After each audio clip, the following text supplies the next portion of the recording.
I want to welcome you all, and thank you for being here today. I'm Lori Mattson. I'm CEO of the Tri-City Regional Chamber.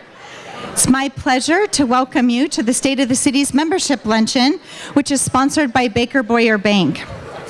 Since 2003, the State of the Cities has been one of our largest community gatherings. As the largest business organization in the Tri-Cities, we're really pleased to convene the mayors of all 4 of our cities. It's great to have the opportunity to let the business community hear firsthand from the mayors about all the great things that are going on in all of our cities. Now let's get to our program. I know we're all here to hear from our mayors, so looking forward to this. I want to bring up our 2019 board chair, Derek Stricker.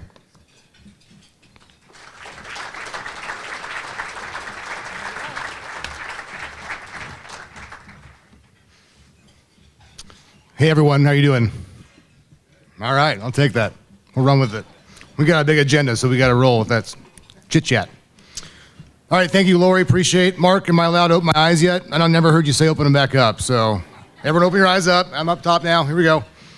All right, this summer's been very busy for the regional chamber with lots of energy, lots of output with this My Tri 2030 process as we advance through it. We're now deep into our community opportunity workshops. Halfway mark is right now. The chamber just completed their second and third workshops these last 2 days, including education and agriculture, with prosperity being completed earlier this month.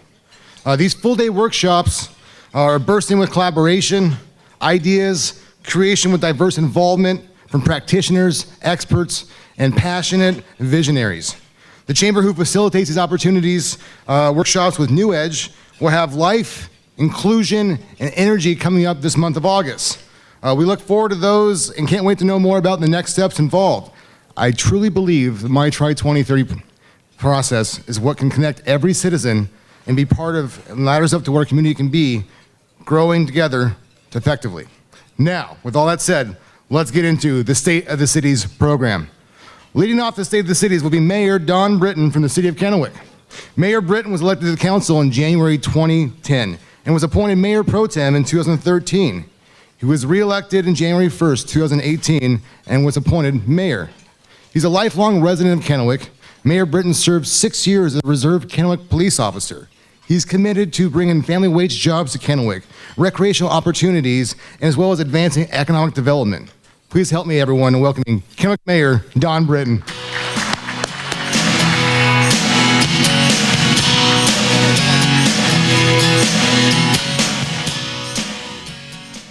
Good afternoon, everybody. I hope you can hear me just fine. Before we begin our State of the Cities program, I'd like to have the mayors of Pasco, Richland, and West Richland come and join me up at the stage here for a few minutes.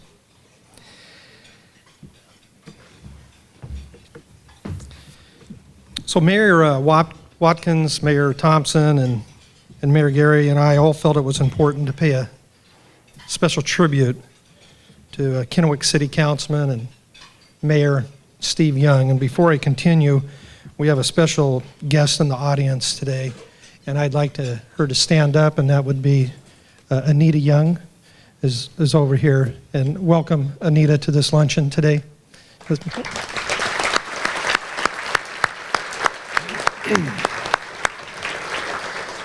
So we're going to be showing a video with some of Steve's greatest moments here when we get done with this little presentation. Steve loved an opportunity to celebrate our collective accomplishments, and especially this forum when he was mayor. As our second longest serving mayor, he definitely was an amazing advocate for Kennewick. When I first came on council 10, 11 years ago, Steve gave me some advice. And the first one was credibility. If you don't have credibility, you don't have respect, and without respect, you cannot lead. And I've tried to live by that. It's great advice from a great man. He also encouraged to have fun on council and never take yourself too seriously. And those are words to live by. And I think we all up here as mayors understand what he was saying. His sense of humor, if you knew Steve, he had a pretty good sense of humor. And he was funny, as I've said, most of the time, and the times that he wasn't funny, he thought he was. So on a trip to Olympia years ago, this is a story that's been told before, but it seems appropriate now, that Steve was mistakenly identified as the mayor of the Tri-Cities, and by the then governor. And so Steve loved telling that story, referring to himself as the mayor of the Tri-Cities whenever he could get away with it, and Steve was the type of individual that he could get away with it. His ability to foster partnerships and provide vision is unsurpassed and truly made him a regional ambassador to our area. He had a vision for his community. He promoted that vision, and then he followed through to implement that vision. And there's many examples of this, such as our South Ridge local revitalization area, our Three Rivers Convention Center, and our Vista Entertainment District. They have Steve Young's handprints all over them. So we miss Steve terribly for many of the reasons that I've stated. He was, in my mind, one cool dude who had an impact on my life and so many others. So today we have a little video of some of the humor Steve brought to the State of the Cities programs in the past, and so I hope we can enjoy that. Feel free to laugh.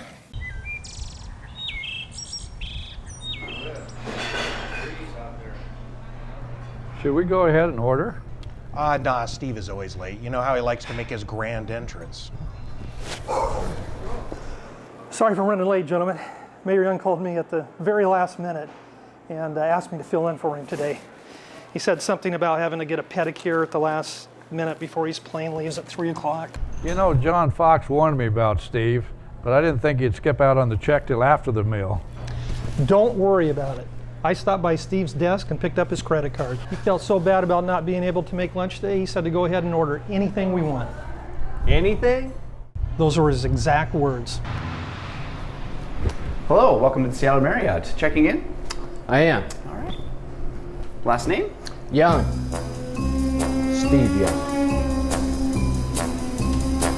All right. Can I see the credit card you'd like to use to pay for the room? Sure.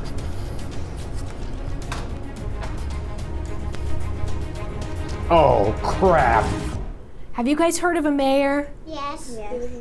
Well, I'm going to show you a picture and tell me who you think it is. Who's this? George Washington.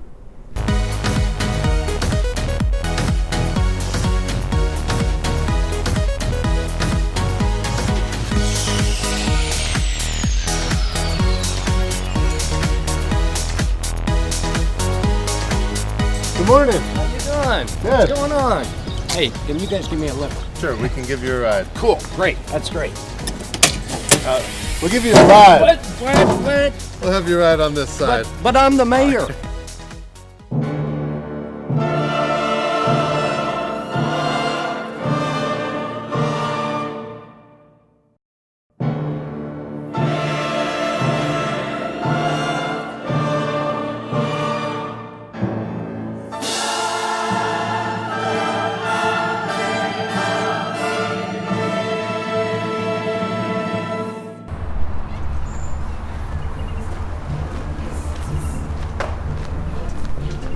Oh, sorry about that little tripping incident. Water under the bridge.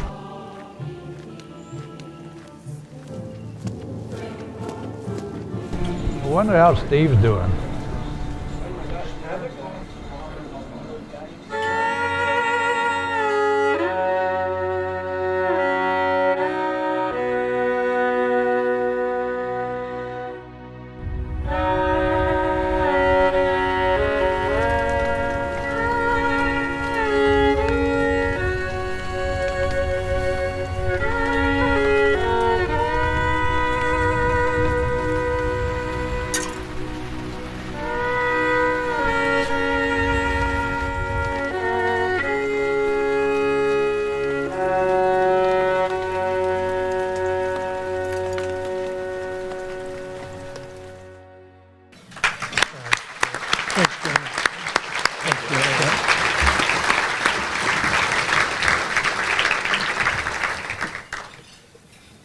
Just a fantastic individual. So now I want to get into our presentation here for the city of Kennewick, and I'm going to go by a script today so I can maintain my time limit. That way that gives Mayor Thompson more time later on to expand his time limit. Right? So I'd like to thank the Chamber for continuing to provide this platform to share the highlights of each of our cities. This opportunity is something that we look forward to every year. It's wonderful to present to you as a team because our success is not done in a vacuum. Success comes from our partnerships, our shared strategies, and collaborations to implement a shared vision for our community. So in my short time at the podium today, I'm going to highlight at a high level some of the major items in the city of Kennewick. To best highlight what's happening in Kennewick, it's important to first underscore that Council has established 5 priority areas that provide a backbone for achieving Council goals, as well as providing sustainable operating and capital budget for over 300 services provided by our city. Our 5 priority areas are responsible government, community safety, quality of life, economic development, and infrastructure and growth.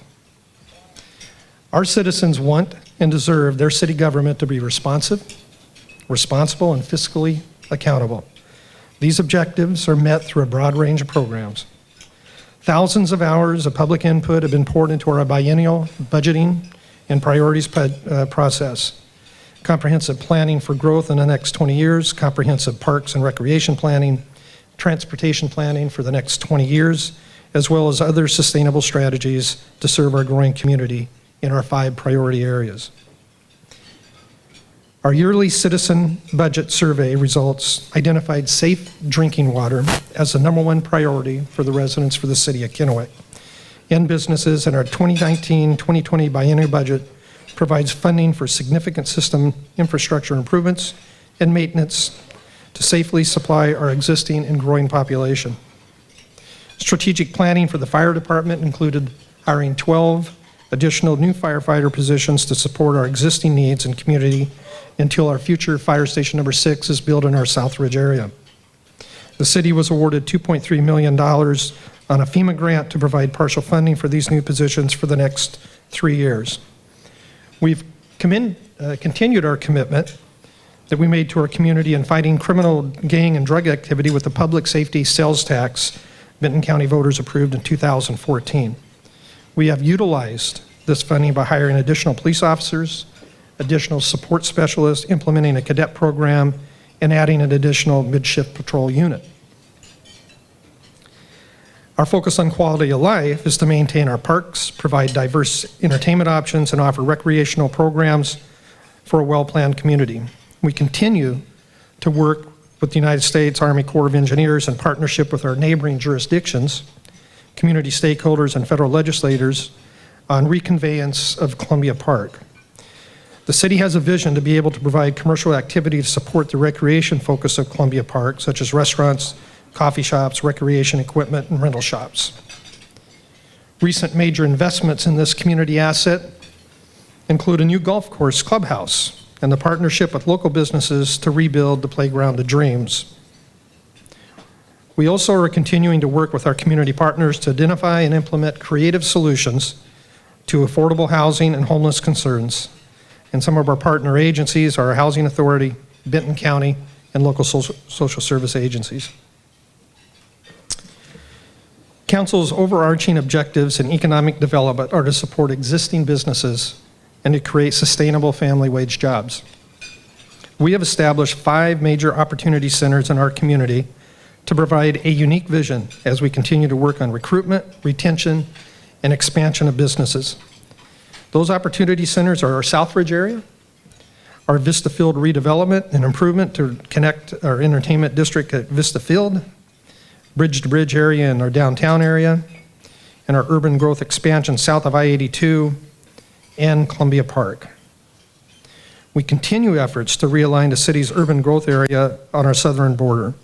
Currently, we have less than 4% of our land use available for industrial development in the city of Kennewick, and are currently working with Benton County to include 250 acres of our Southridge development area for industrial development. In partnership with the Port of Kennewick, the historic downtown Kennewick Partnership, Columbia Basin College, and Benton County, we continue to implement the community's vision to reconnect our waterfront, and our efforts to date are already transforming this area of our city. In the Vista Entertainment District, in partnership with the Port of Kennewick, we have begun to implement the community's master plan of the 112 acres of Vista Field. This development will complement the Vista Entertainment District and provide a unique gathering place for our community. Our partnership with the Port of Kennewick is truly award-winning, as many of you celebrated when we received a 2018 Governor's Smart Community Smart Partnership Award for our Vista Field redevelopment master plan in partnership with the Port of Kennewick. With the opening of Wilson Parkway in our Southridge area, significant residential development has occurred and continues to occur. We are working with property owners and developers on potential opportunities for commercial development in this area that will capitalize on the substantial infrastructure and the planning investments already in place. The region has worked in partnership with Visit Tri-Cities to develop a plan for wayfinding signage throughout our community. During this biennium, the City of Kennewick, along with our regional jurisdictions, will begin implementing this project by providing the funding for gateway signage that will appropriately brand our community and assist in finding tourist attractions and unique gathering places throughout the Tri-Cities area. And we had another legislative effort this year to pass the Building Business Ecosystems Bill. It didn't pass. We're still trying to educate our legislators, but we are getting closer. A Building Better Business Ecosystems Bill would provide a similar type of financing mechanism that the city used in our Southridge area, which was the local revitalization financing program. This was a very successful program in our Southridge area, generating over a 500% return on investment for the state. And if approved by legislators, it is the city's intent to utilize this BBB funding for the Vista Field development and infrastructure. Council's objectives to maintain existing infrastructure and build new infrastructure to support economic development and expansion are being met through strategic funding of our capital improvement plan. Citizens and council have identified pavement preservation as one of the most important services, and $2 million is allocated annually for the next 2 years, in addition to a grant for a Kennewick Avenue overlay. Another highlight is our multi-year interchange project in partnership with the state at the Ridgeline 395 location. Final design will be completed this year with an anticipated construction taking place in 2020-2021. Other major capital programs this biennium include a 5.7-mile sewer interceptor project, a 10 million gallon water reservoir replacement, and a wastewater treatment plant expansion and improvements. The population of our greater Tri-Cities region is expected to hit the 300,000 mark this year, which is tremendous. That is a significant marker for our region. The opportunities to drive our economy and enhance our competitiveness, both as an individual cities and as a region, have never been greater. So on behalf of the City Council and City staff, I thank you all for what you do. Our success and the amazing quality of life that we enjoy can only come through the contributions of hardworking individuals, thriving local businesses, and strong community partnerships. Thank you for allowing me this time to give an update on the City of Kennewick, and have a pleasant rest of the afternoon. Thank you.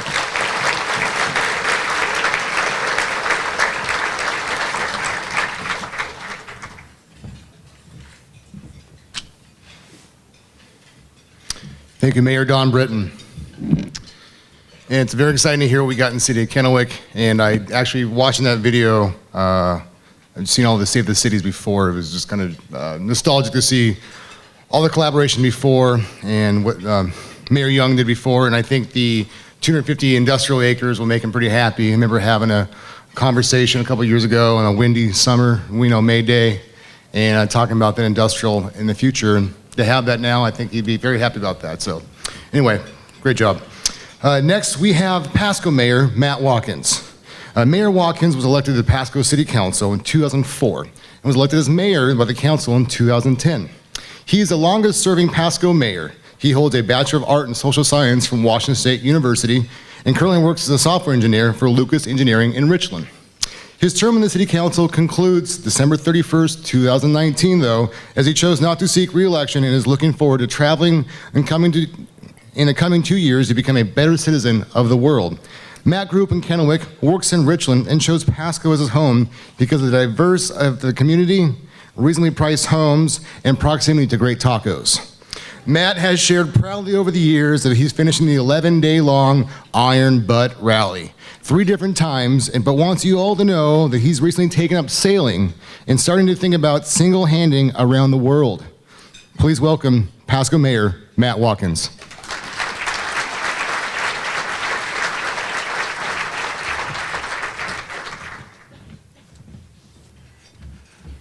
One of the perks of doing State of the Cities is you can announce something about sailing around the world, and you have a mother over here and let her know, kind of let her work into that concept. I asked to change that introduction. It's kind of been static over the number of years, and it's changed a little bit because this is my last opportunity to speak to you. And I think about 16 years ago, or 15 years ago, Chris Johnson asked, Matt, would you be interested in being part of the Tri-City Chamber event? It was much smaller back then, and there was I was certain unease. Pasco's, I think, come a huge way as being an important part of the Tri-Cities. I'd like to think I've been part of that, and more importantly, I think the Tri-Cities has become more and more comfortable with being a regional powerhouse that it is. So what I'm going to do is a little bit different in that I do have a PowerPoint presentation. I'm going to go there, but I also have a thing that I did at actually a Pasco Chamber event recently. I'm going to cut it down just a little bit. Over the past 10 years or 15 or 16, depending on how you look at it, I think about the history piece about Baker Boyer being here for 150 years and that larger context of Pacific Northwest history, and then my part in it that's been about the past 50 years. City of Pasco is 120 years, or 16 on council, 10 as mayor, and it makes me think about how much one can do and how much things change in a relatively short amount of time, but still have that Pacific Northwest feel and flavor. So thanks for that context. My point is I have come across 5 or 10 things, and I'm going to call it the top 5 things I learned being mayor of Pasco. And to start out, and I start off with a joke, the Tri-Cities is increasingly misnamed. We've known and have talked about for years, West Richland is very much a part of the Tri-Cities. I'd even say that to an extent, Connell and Prosser and Benton City are. I would note, however, though, people who live in Meadow Springs or Canyon Lakes or West Pasco, no, you're not separate cities. You're still part of the city that you live. And I still haven't figured out what we do with Finley, but I figure we'll sort that out. And I'm going to intersperse about 4 more items in there, and I'm going to go to a slideshow presentation. And I think I want to start off. Pasco competed again this year, 2nd year in a row that we've made the top 20 to be an all-America city. We've been a finalist 2 years in a row, and I have a feeling we're going to participate in the future years, and we're going to snag that one of these years. And the delegation, in fact, any folks that went to the All-America City, raise your hand. We had quite a delegation that was more than just City of Pasco. We had people in the community. Thank you for that and representing Pasco. Another thing that we've done is we keep growing faster and faster. 75,000 people this year. When I started on council 16 years ago, we were 34,000. We've more than doubled in the 16 years that I've been on city council. That's tremendous. And with that, the budget, I stagger to think, well, by the way, we switched over Kennewick's model of a 2-year budget. We went with that. So we're doing it at $450 million every other year, every 2 years, with about $130 million of that general fund, 380 employees. And take a look at the picture. That's an old high school and that my mother went to. And we repurposed that in 1994 and paid the bonds off of that. That's that continuity of history, and I think the sensibility Pasco has done. There is a fairly extreme graphic that shows the population and the growth rate, and it's still in that 4% range, so it's still hot, just not quite as blisteringly hot as it was back in the 2000s. At the same time, all the measurable qualities of the city of Pasco have increased, and this certainly before my watch, the predecessors of Pasco Council since 1990 to drop the crime rate to where Pasco is got its 79 rating on safety is tremendous. That's because of deliberate effort by staff, by the citizens of Pasco, and also the Tri-Cities and the region. Number 4 thing I learned being mayor of Pasco: don't assume anything until the governor signs it. I learned more than once that whether it's a water package out at Road 100 that we went ahead and took the chance and did some of our own money hoping we'd get paid back because they didn't quite do a budget. It'd be better if you'd have signed it first, but also PFD bills, a variety of things. When it's signed on the dotted line, believe in it. Pasco also recently, and this was, if you remember Chief Metzger, his crowning achievement was to get Pasco CALIA certified. In police circles, this is very important. It's not a requirement, but we are national and state accredited with our police agency, and it's the gold standard in public safety. That was a very large task, and we should be very proud of that. Also in Pasco, this was tremendous. Pasco has been lagging in the rating. The higher number you have on the fire rating, the less service level you have. And we were frankly in jeopardy, I believe, of becoming a 6. And it was all about preserving a 5, and then we put some extra resources into it, hoping to go to a 4. And I think Chief Gear and the fire department skipped and went straight to a 3. So that's tremendous, and that averaging out. And I know, because I renewed my home insurance, and it was actually cheaper when I got the quote for the next year. I was really surprised and happy about that. And I also understand Kennewick is hopefully going to a 3 this year, so way to catch up to Pasco. I've been waiting for months to say that. Number 3. Number 3, the Tri-Cities was born of the river and must reconnect to the river. And Mayor Britton pointed that out with reconveyance. That's an example of us being able to reconnect better to our river. That's still going to take a heck of a lot of work. We met with the tribes as a Tri-City unit under consultation. We have national legislative things to go through. That is still a huge lift, and everybody in this room is going to need to commit to doing that and taking those to the next steps. But that river is our lifeblood. It has been our lifeblood, and being able to connect even further to it, I think, is going to be vitally important for the Tri-Cities. So that's one of the things that I've learned. 2019. City of Washington Association, Washington City's Municipal Excellence Award in the specific program called Hotspotters. The idea that we have some frequent flyers in our 911 who call and use services a whole lot. Would it make more sense to maybe target some of those individuals and try and figure out what the underlying issue is? And I won't bore you with all the details, but in essence, the answer is yes. You can save money, spend less on resources by spending some targeted resources. And that I also credit to Chief Gear, the police department, and also mental health, especially in our community. And that's been an interagency thing, and that's something that Pasco's done very well at, and I think we're going to continue, and probably some of the Tri-Cities is going to look at as well. Another little chart showing the different homes. We wasn't too long ago that we were doing 1,000 homes a year. Can you believe 500 homes a year? That's probably a more manageable rate. And I think instead of blisteringly hot, you see a market that is still hot.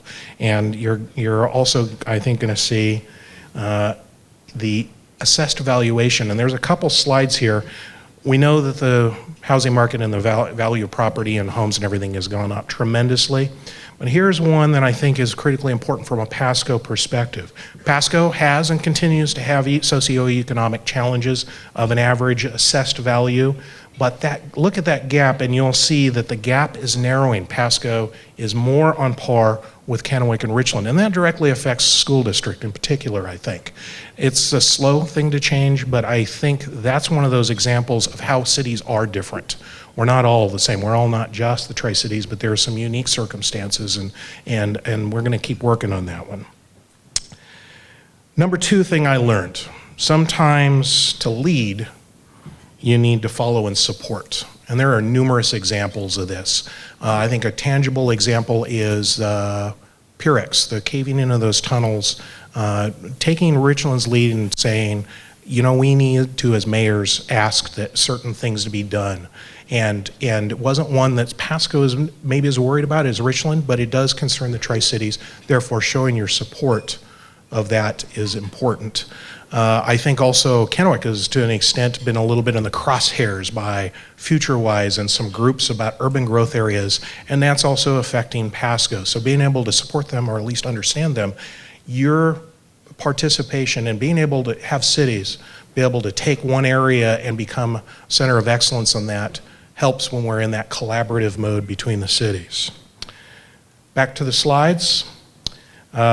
We're going to have an overpass. It's going to happen. It's got to happen. And it might not be by the end of the year, but I think we're pretty dang close to that. And I'm going to love coming back to do the ribbon cutting for that thing as a past mayor.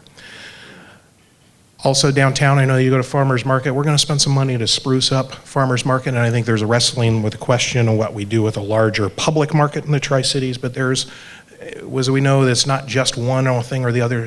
There's more things to do in the Tri-Cities during one day. You got to pick and choose which meetings you go to now. That wasn't true 15 years ago, because there tended to be one important meeting in the community. I think this is an example that's going to add to that palette of things in the Tri-Cities. We're going through fire stations. Now this is a Pasco thing where now with one station that's roughly in the middle, we're going to go to 2 fire stations, but the larger picture of that is that Tri-Cities, for all intents and purposes, is a single fire system, and this is going to add and make it so that our automatic aid principles, so you've probably seen a Pasco fire truck running around downtown Richland, or maybe a Richland fire truck over in the western side of Kennewick. You're seeing increasingly out in this, the fire services are thinking about Tri-Cities as a region, and that's benefits all of us. Broadmoor area development. I kind of want to almost not talk about this because this is a secret. No. This is the geographical center of the Tri-Cities right now, and this thing is going to pop, and it's going to be tremendous. I think we've got a little bit of example. I think the good people in Richland at Columbia Point have sort of modeled what it is to do a little bit higher end development. I think you're going to have some opportunity for density. There's a really busy sort of thing there, but we're doing an environmental impact statement for the whole thing to make it easy then to develop. So there's a lot of work going on in the sand dunes in the west end of town. When it goes, it's going to be tremendous, but keep an eye on us too, because we're going to also have to manage traffic. Traffic's important. And we got a census coming up. It is critically important we count all the people in the Tri-Cities, not the citizens, not the voters, all people that live in the Tri-Cities. And Pasco is going to be part of that. We all should be part of that. Make sure that we get an accurate count. And the final thing that I learned as being mayor of Pasco is that tacos are magic. I mentioned that I moved to Pasco, and it's not a joke. That was one of the reasons. I'm a kid who grew up in Kennewick and started eating tacos in '91, and somewhere along the way, with most recently the taco crawl, that turns out that's a unifying thing between our communities and our cultures, is to share food and to break bread. I also, more specifically, times of anxiety. We had a significant issue with a shooting in Pasco a number of years ago, and protesters. I went across the street, took $50 out and said, these folks are going to come over, I'm going to invite them to tacos. I invited the protesters to tacos. I don't know how much of a difference it made, but I'd like to think it made a little bit of a difference. I also think about sometimes there may be stress between cities, and inviting Mayor Britton and some other Kennewick council members over for tacos in Pasco. And it helped me, and I think it helped our communities. Never underestimate the value of a 4-inch corn disc with some meat, vegetables, condiments, and spice. They are magic. And I guess just finally I also say, this is my last opportunity. I'm going to go do some world travel. I'm not leaving Tri-Cities. I'm going to be back, of course, but I feel it's important for me, and part of my public service I think Pasco is an incredible place. I think Tri-Cities is an incredible place. Somebody is going to be presenting me that's sitting on council, Pasco Council next year. Be open and warm to them. I think they're going to have great news, even better news for Pasco next year. And I just want to say thank you for letting me serve. I appreciate it.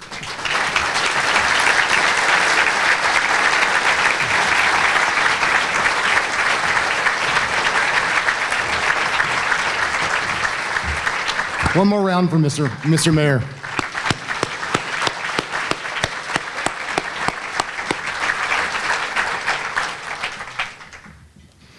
All right, thank you. Next up, we have Richland Mayor Robert Thompson.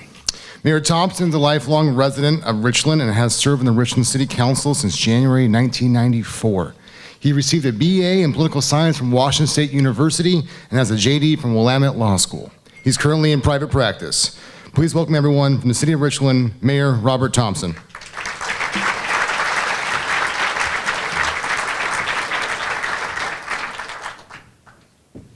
So what's it like living in the greatest community in the state of Washington, you folks? Think about it. Is there any other place? You looking for a clicker up here? I don't see a clicker. She's got it. They don't trust me with those kind of things for some very good reasons, frankly. And I don't know how much time I have because I'm a stem whiner. The best thing the chamber did was have me go third so Brent will have some time to actually say something. So I'm on the clock.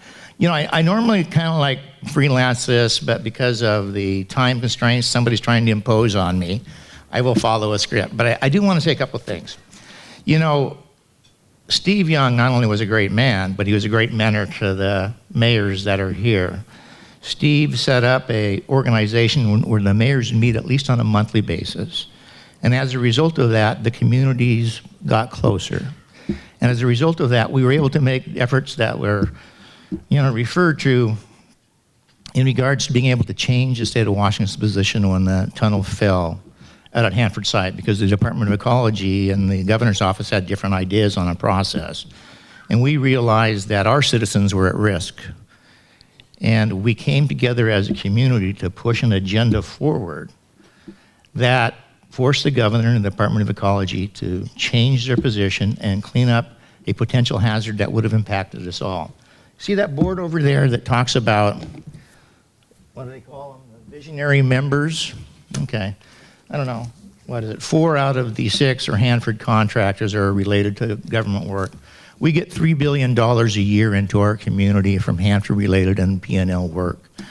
Imagine what would happen to all of us here had an accident occur out at the site that would impact us all. And so I'm saying all this just for one point.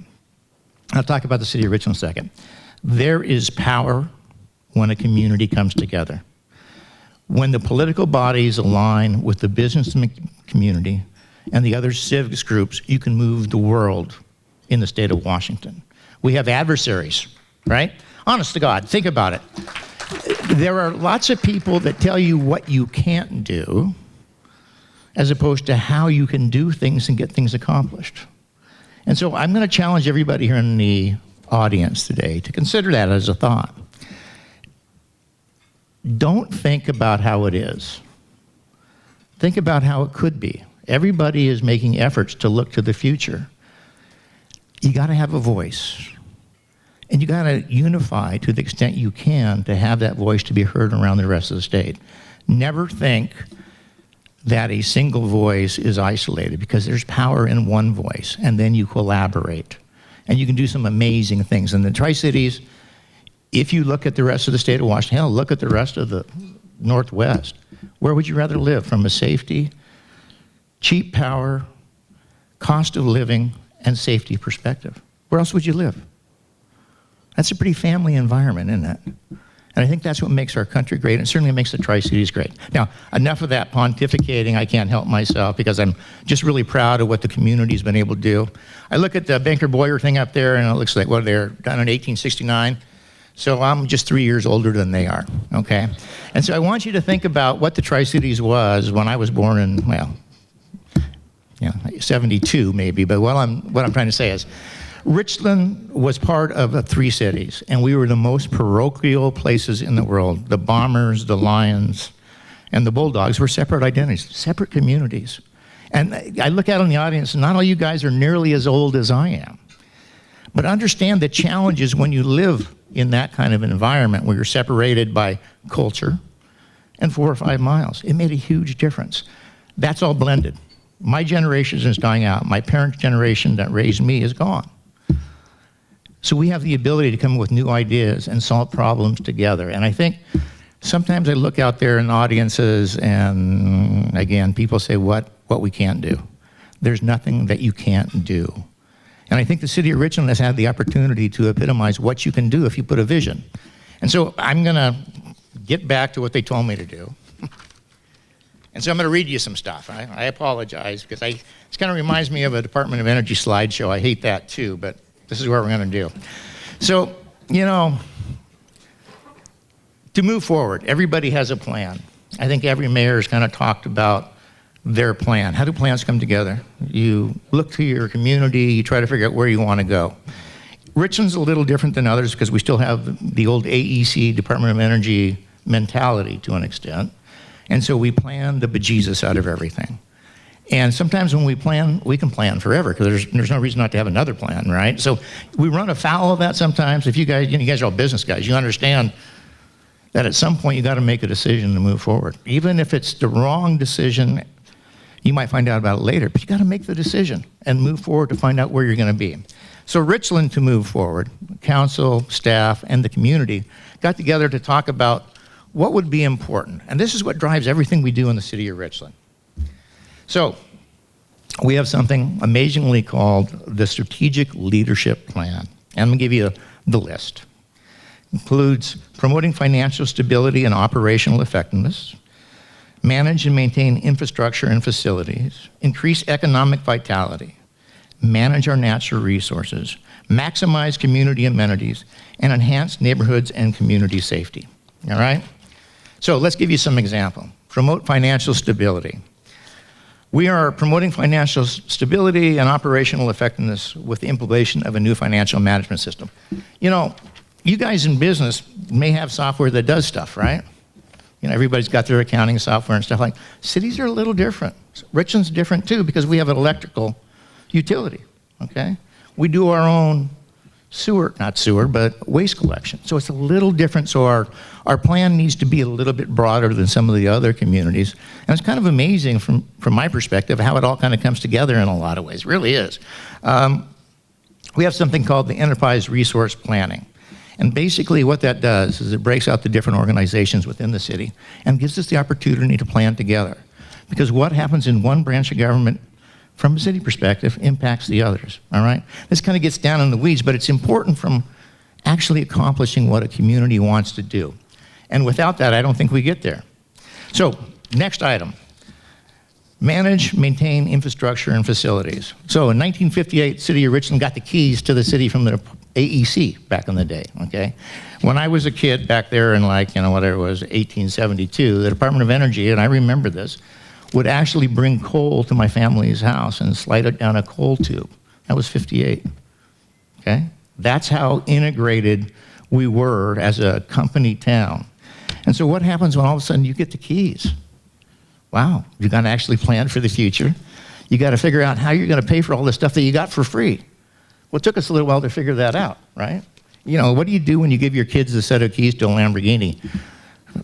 Probably a big mistake. We had the same kind of issues, probably not a Lamborghini though, okay? One of the big things that I like to talk about, I've been doing this for a long time. So I was a urban affairs intern from Washington State University in 1977 for the city manager of Richland. In 1977, we were talking about how are we gonna build a new city hall? No God, seriously. So we even knew the problems back in those days. You know, asbestos was becoming a thing. The infrastructure itself was, you know, pretty much Cold War era, withstanding, you know, atomic blast, that kind of stuff. And it only took us, well, let's do the math. What is that? 23 and 18 years to get there, 43 years to get there. But we finally did. And the beauty of having a new city hall, it brings a lot of combinations of various city divisions together where citizens only have to go one place, which is a great thing. And it's odd to me that people forget that they need to have civic pride with their institutions, okay? It's easy to belittle government as not doing what you want, but it's perhaps more important to have civic involvement, and you've got to have something that leads you to being together as a community, right? And for us, City Hall might have been kind of a big reach for us, because God knows it took us forever, but we were able to devise a plan that didn't cost citizens any more money. So think about that. You got this big structure that we finally were able to replace by keeping our bond structure exactly the same. And how you do that is you simply pay off old bonds and kind of swap the debt over. It's not rocket science. But if you plan ahead, you can kind of do that kind of stuff. I have never been more proud of my community, the city of Richland, by finally getting a dream come true. Think about just accessibility for handicapped people. Well, we couldn't do that, not with the way it was built, but we can now. And so you got to take pride in who the hell your community is. I really believe that. And this is an example of that. You know, Richland, I'm going to jump to the bridge stuff, wherever the heck that slide is, because I'm taking too much time. So, you know, we made a decision to try to fix traffic, same kind of problem that Mayor Watkins faces out on Road 68 and his new development. If you can't get there, nobody goes. If you can get there and you're stuck, nobody wants to go. So how do you avoid that? Now remember, Richland has the Hanford traffic, right? So, you know, there had been a number of processes that we went through. First one was to broaden the causeway and the old bypass highway from it was only 2 lanes to 6, moves traffic. The other drive for the city of Richland is to bring, as Mr. Watkins said, take the community to the river. That's what makes us special as a community. So Richland has always had the plan to take the downtown and the uptown area and move it to the river. You know, Columbia Point's half that vision. The other is the downtown going there. And how do you do that with the freeway through the center of your town? George Washington Way is not exactly pedestrian friendly, is it? So the plan has been, still online, to lessen traffic coming through Richland and take that traffic to South Richland across the Dupertail Bridge. That came with a certain amount of political costs. I guess that's one way of saying it. But, you know, we got like $35 million in other people's money to build this thing. And in government, you learn that if you don't take the money, they won't give it to you again. And so there was that reach with a transportation district. And so that's a challenge for communities, right? The federal grants and stuff like that aren't there. I think people forget that government by the people is ultimately paid by the people, all right? And free money doesn't exist, and I think we lose sight of that sometimes. You business people understand that. Nobody's giving you a loan. Same thing with the citizens of all the communities in the Tri-Cities, the Quad Cities. We should probably start to do that, right, Brent? So, comes at a cost. The plan is you got to build it, you got to make sure it works, and it makes life simpler for your community. And that's what the City of Richland plan across the board is, making a better community. You know, we've been recognized with, I love the guy who comes out. So, Frost Me Sweet, right, and Porter's Barbecue. How successful have they been? Independent businesses, not chains, are things that we are capable of doing, right? We have been behind the curve for too long. So all you entrepreneurial people out there, think about investing in local successful business that can change the face of your community. So we have a place called Bradley's. It's kind of a cocktail bar. What the hell are you having a cocktail bar in Richland? This is in Seattle. But if you've ever been there, you're gonna really love it. It's kind of amazing. It's like you've been transported somewhere. The people are friendly, the food is good, and the cocktails are great. I know something about that, apparently. Now, having said that, I had to throw that in just for the fun of it. You know, you have all this great stuff that goes on, and you gotta do balancing, don't you? So, the community. I think all communities struggle with how much we preserve the environment compared to economic vitality, because there's a balance there. Richland is become a little bit more landlocked than the other communities as far as their growth ability. I think that the urban growth boundary type stuff makes it somewhat awkward because you're always fighting another jurisdiction for a plot of land.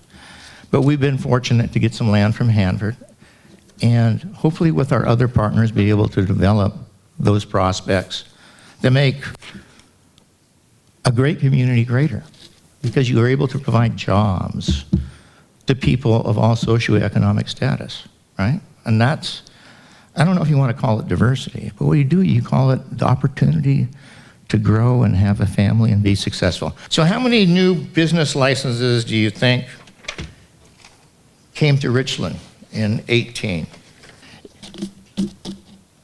Think about this though. What business, what community in 18 created 1,239 new business licenses? That's a credit to you guys too, right? But think about that. 1,239, how many people did that employ? How many dreams have the opportunity of coming true? And it's because you have the opportunity to provide land, power, and safety at a reasonable rate. So we're seeing that migration from the west side, because who wouldn't? This year it's not quite as high, but it's only July. We have 700 new business licenses coming out of the city of Richland. This is not Tri-City-wide. This is the city of Richland. So I want you to think about that. What happened in Richland is just a portion of what's happening in the other growing communities. Pasco's had explosive growth. Kennewick has had explosive growth. And so I'm going to leave you folks with this comment. Sometimes it's best to realize who you are and finally be who you were supposed to be, okay?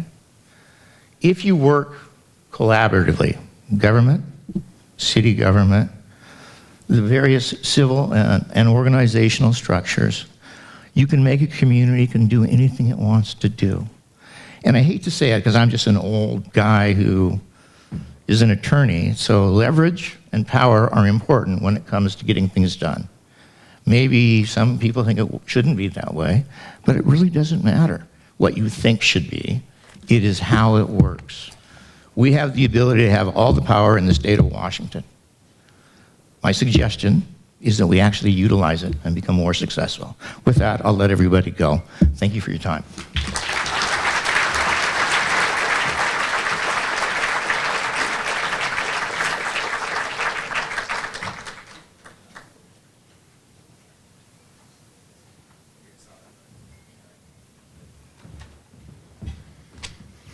Thank you again, Mayor Thompson.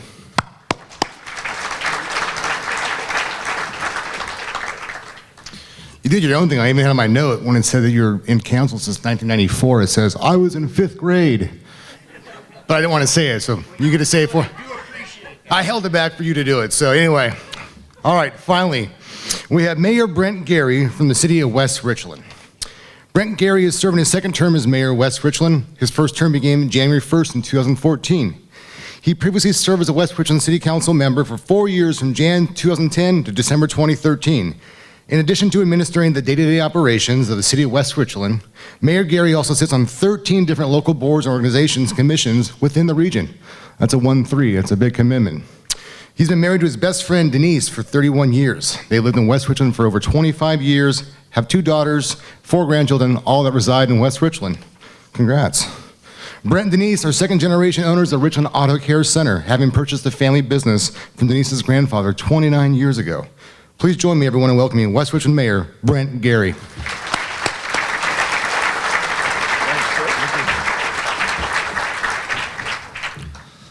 Goodness sakes, I've got to clean up again after Mayor Thompson up here, so excuse me.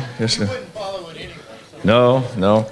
But I do have to agree with a lot of the things that all of our mayors have spoke to today is the unity of the Tri-Cities. And you know, even though that all the rest of the cities are just suburbs of West Richland, that's okay, but we are one.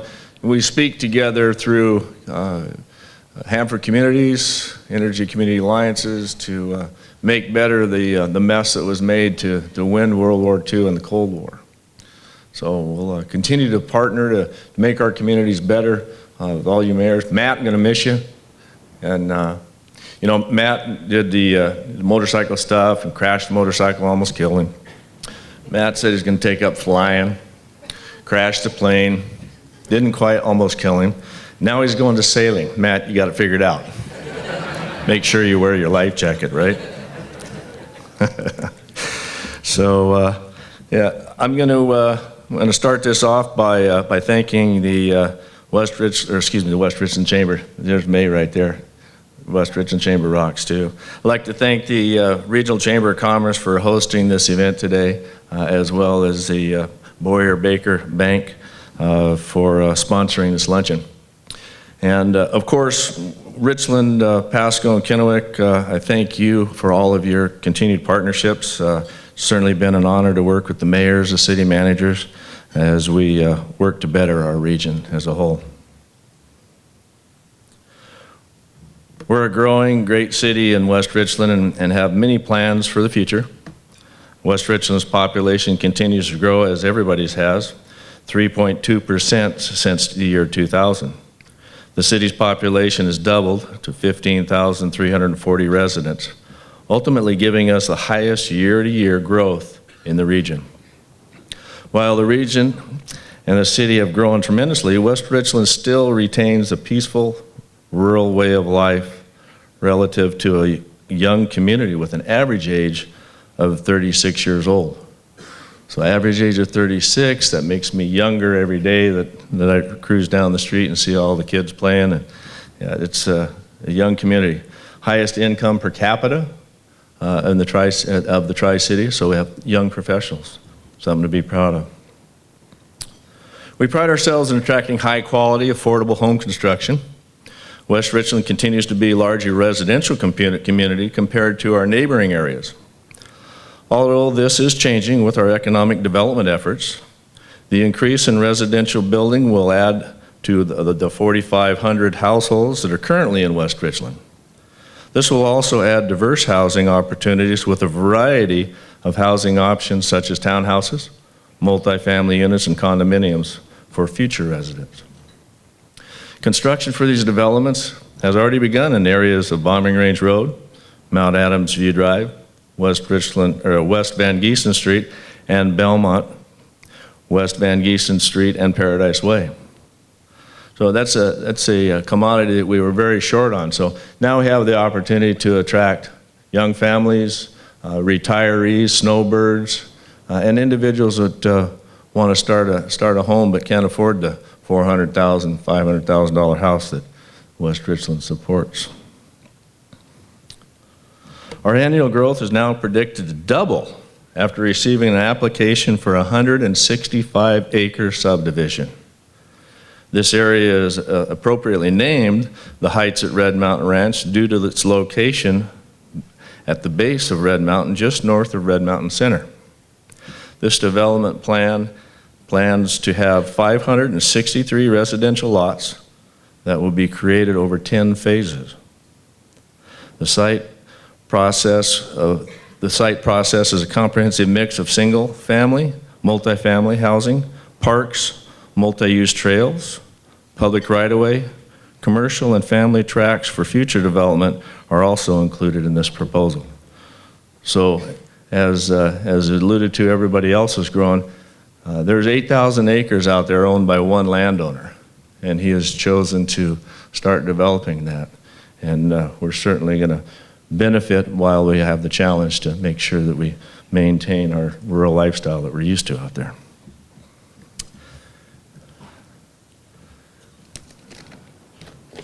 West Richland is not only a great place to live, but it's a fantastic place to play. The city of West Richland is known for its community events like Hogs Dogs, Harvest Festival, Veterans Day Parade. These events have brought hundreds of people to the area each year. West Richland has 14 developed parks with a variety of amenities, and the newest park being the Yakima River Gateway. This park provides beautiful and peaceful walkways along the Yakima River and improves access to the river. Signage along the path educates the users of our local wildlife. The city has set aside funds to update our park plan and has $1.2 million in capital funds to be used to expand our park system and increase recreational opportunities for our community. Education has always been a priority in West Richland. As part of the Richland School District, we proudly have 2 elementary schools, 2 middle schools, The city's location and growth is ideal for the Richland School District's recent expansions. Belmont Elementary School is scheduled to open in 2019-2020 school year. The district also constructed their teaching, learning, and administration center located adjacent to the new Lenora Libby Middle School. The TLAC, as it's called, is an anticipated 45,000 square foot facility for approximately 100 staff members.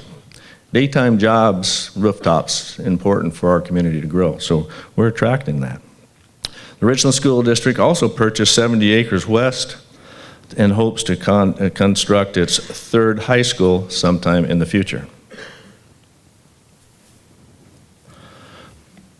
West Richland's strategic plan, as mentioned with all the other mayors, guides our energies, financial resources, and planning in almost every area of government.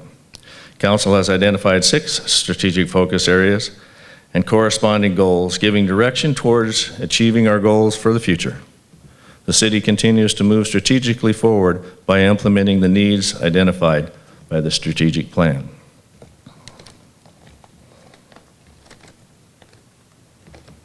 Mayor Thompson's stuff's still getting in my way up here. One of our priorities in West Richland is public safety. We have 20 commissioned officers, 3 of them which are funded by the Benton County Public Safety sales tax revenues. According to the Home Security Advisor, the West Richland was ranked 4th safest city in Washington State. In addition, Washington's Association of Sheriffs 2018 Crime in Washington Annual Report shows that West Richland obtained a 6.1 decrease in overall crime. I would like to take this opportunity to thank the men and women of the West Richland Police Department for their outstanding service they provide to our community and their efforts to keep our community growing safely. That's pretty crazy, 6.1 decrease. And it's all possible with that safety sales tax. So there was a lot of scrutiny that occurred a while back in regards to the county and the funds that they had banked for that. But you know, you've got to have a bank for the future as well. And we work real hard with all of our communities to share with the citizens the benefits of the public safety sales tax. Without the public safety sales tax, Kennewick, Richland, West Richland would lose officers. We'd lose programs. We'd lose mental health support. We'd lose court support. This can't happen because, as we all know, the growth that we've got is tremendous and we need to be able to support it through our public safety. So when it comes time for that again, to bring it back, let's put the check in the box. As a residential community, limited commercial business, West Richland lags behind most cities in terms of sales tax revenue. With a limited sales tax base, the city relies heavily on utility and property taxes to fund basic services. Sales tax revenue is an extremely important revenue source for not only West Richland, but for all of our cities. And obviously, with our 1% cap on our on our property tax, we just never can get caught up. We continue to go behind. Sales tax assists us in public safety, which represents more than half of our overall general budget. In order to increase our sales tax and maintain current service levels in the future, we have devoted our efforts to create more opportunities for commercial and industrial development in West Richland. The city's Belmont Business District has grown over the past several years, attracting new businesses, agencies, and jobs to West Richland. The city's municipal service campus was a catalyst for this development and has acted as the anchor tenant by initiating the installation of utilities and access to the properties. Since its establishment, the Belmont Business District and surrounding area now has a new middle school, elementary school, and soon the Richland District Administration Office.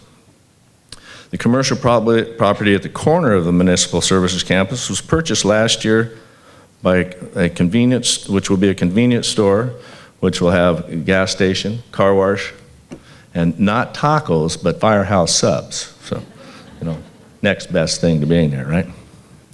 This year, 2.6 acres of the property of the Belmont Business District was purchased by Frank & Son Auto Body for their second collision repair facility. So if everybody's familiar with Frank & Sons, and they've been around many, many years, generations, we're really proud to have them identify our community as the nucleus and the growth of the area, and they're going to make a big investment in their new collision repair facility. And from some of the driving habits I've seen from our mayors, we might be able to attract a little business out there. Yeah, but I got hair. But he has hair. I haven't figured out what direction it goes yet, but it is there. We look forward to the entire development of the Belmont Business District, which will support nearly 60,000 square feet of office retail space. We're also proud of the development opportunities at Red Mountain Center. A few years ago, the city constructed the industrial water treatment plant. The I-Plant attracted private development to this area and serves as a significant role to the Red Mountains wine production.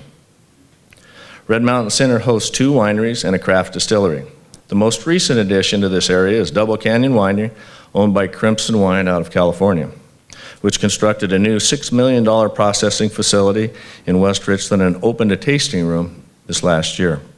Aside from the economic benefits, the I-Plant also increases the capacity of the city's municipal wastewater treatment facility, commercial and residential development by 10 years. So that's significant. We don't have to add on to that for a while. West Richland is actively marketing city-owned commercial properties, including some of the old city campus buildings, which have become obsolete since the opening of the new municipal services facility. The city recently accepted offers from the Development Services Building and the City Administration Building. With these sales of these properties, this will increase general fund revenues through the anticipated property and sales tax collection. The city has been working on a number of transportation utility projects, as everybody else has mentioned, and we've had the city tore up for the last 2 years, and we're going to continue as we continue these developments. To enhance the quality of life for our West Richland residents as the city grows, so do our infrastructure needs. The city recently completed the South 38th Mount Adams View project, which was primarily funded through a $1.3 million federal grant. The project constructed and paved South 38 between Orchard Street and North Lake Drive, as well as Mount Adams View Drive from Bombing Range Road to South 38th Avenue. As part of an interlocal agreement, Benton County provided $300,000 in local match for the grant. We appreciate our partnership with Benton County and thank the Benton County Commissioners and their Public Works Department for the assistance on this project. 2019 transportation projects includes the Bombing Range Bridge rehab. This project will be upgrading the bridge girders to eliminate the posted weight restrictions. So anybody that's in the concrete business or rock business that goes down Van Giesen's got to hang left, go up the hill. They can't get there with those big trucks right now, so they got to go all the way around. So that's going to be a benefit to be able to get the needed weight restrictions lifted. The pedestrian crossing improvements include installations of rapid flashing beacon lights at Bombing Range Road and the sports complex. The intersection is Jade and Paradise Way, Belmont Boulevard, and the new elementary school, and the intersection of North 62nd Avenue and Van Giesen. If you ever try to cross Van Giesen rush hour traffic, it'd be like trying to cross 240 rush hour traffic without a stoplight. So these are really nice beacons. You hit the light, boom, they go. It's certainly a safety need that we have had for years, so we're getting that done. We're also putting one of those flashing beacons at 67th Avenue because we have a school just up the street there, so the kids can safely cross Van Giesen. Some of our projects also include the new Gross Cup overlay on Van Giesen 62nd, and this project is including handicap ramps. Also, we have new traffic signals are planned for the intersection of Bombing Range Road, Mount Adams View Drive, as well as Van Giesen Street and South 38th Avenue. So as our community grows, we also need to have safety infrastructures. Stoplights, huh? They say, how many we got now? We're going to have 3 or 4 of them here pretty quick. The city is working on several large water system improvement projects, including the reservoir project, which is constructing a $1 million $1 million. It's been a few more millions than that, right, Roscoe? But it's a 1 million gallon reservoir to increase water pressure and fire flow to the commercial properties along Van Giesen corridor. The well number 11 project includes construction of a new potable groundwater well with 1,650 gallon per minute capacity. Finally, well 10 is something that we've been working real hard on. It's an aquifer storage recovery project which modifies an existing well that isn't producing what it needs to for quality water. So Kennewick, I believe you've got a project that has already happened and works really well. So what this does is you take water from the rivers or the interties and you pump it down into this well and store it there. And then when you have peak seasons, you take it back out. So we're working with ecology over in Olympia, and it's kind of an exciting project. It's better than trying to dig a big old hole in the ground, fill it full of water, and hope it stays there long enough for you to use it.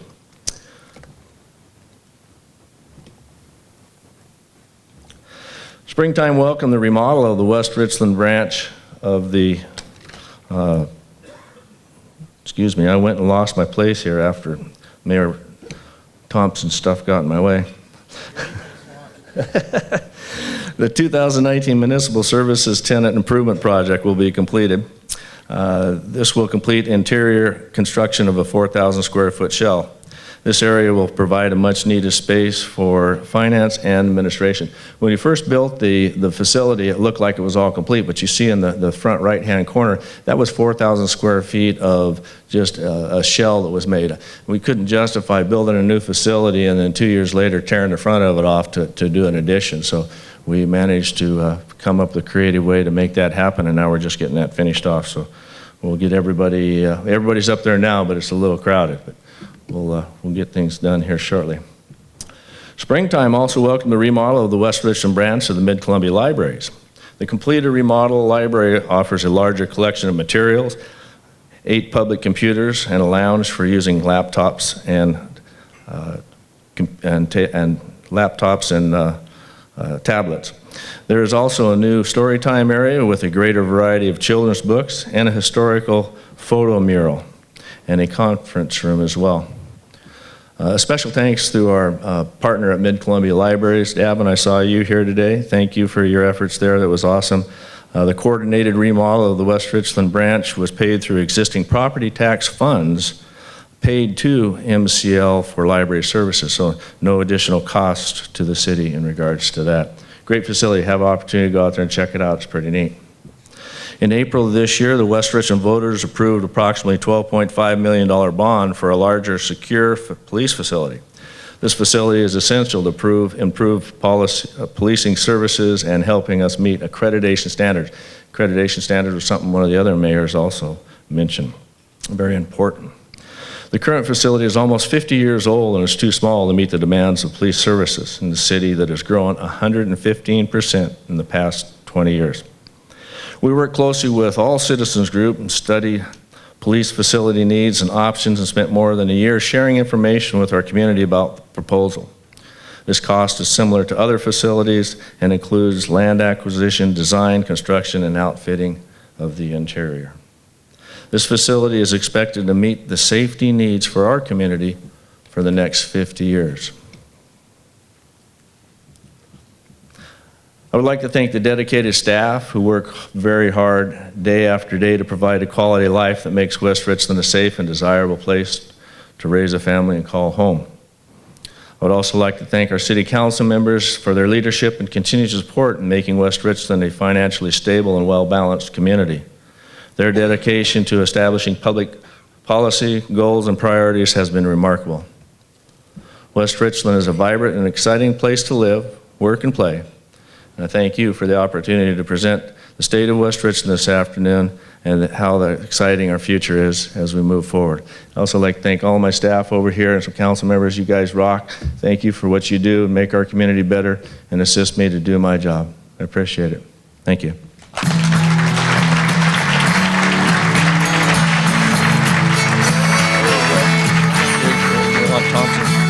Yeah, there you go.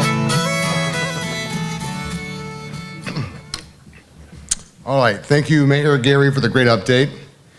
We greatly appreciate all of our mayors today, our council members, our city staff, and all their busy schedules to be here today. Let's give one more round of applause for everyone who came today.